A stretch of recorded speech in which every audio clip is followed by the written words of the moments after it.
Hello, I'm Jacob. I am from England, and I'm going to tell you a little bit about my story. I was fortunate to grow up in a Christian family, and I actually grew up with my grandma and my granddad, who showed me the way to Jesus at a young age, but I pushed that away. And at 14, I fell into some extremely bad areas. At 14, I started taking ecstasy tablets, and that lasted until I was about 20. But in the midst of all that, a lot of bad things happened. So it wasn't just ecstasy, it was cocaine and various other cocktail of drugs that really gripped my life.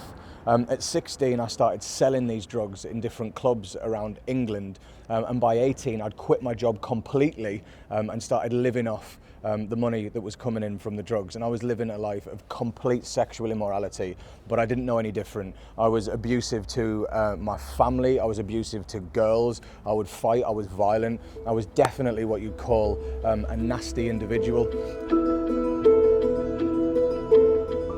At 19, I got a wonderful opportunity. Well, it seemed wonderful at the time, but maybe not so much now I look back.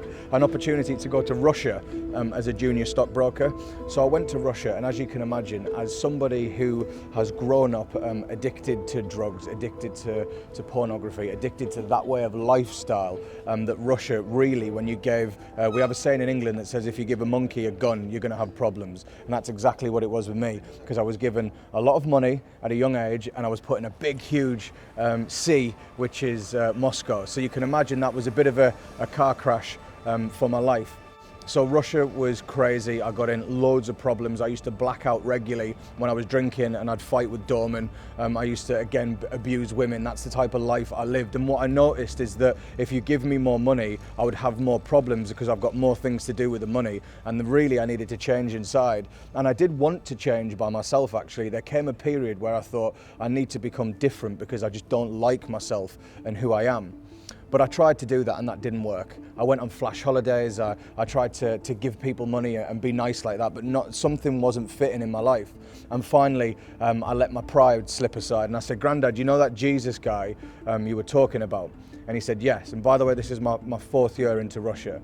And he said, "Yes." I said, what do I do? Like, what do I do? How do I get him? And he said, "Just seek sincerely from your heart."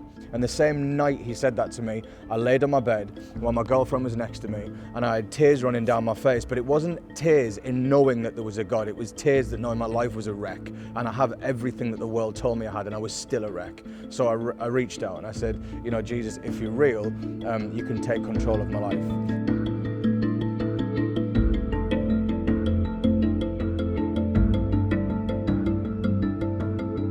When I woke up differently.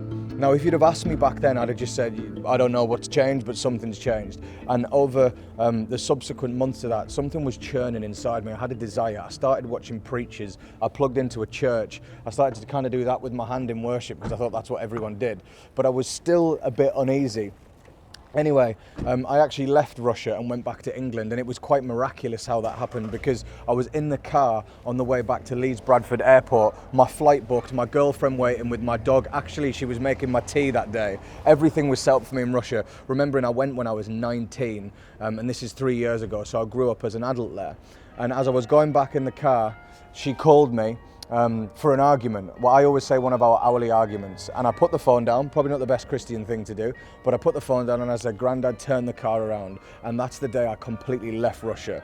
2 days later, I went to church and I was screaming out in my spirit, "God, if you are real, which I now believe you are, you need to show me." As I was doing that, someone stood up at the front of church and said, "Somebody in here is questioning God."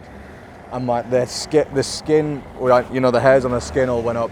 And I went up at the end of church and I said, that was about me. And that same woman said, "Would you like me to pray for you?" And right there and then I received Jesus into my heart, and I was born again. And it completely, radically changed my life.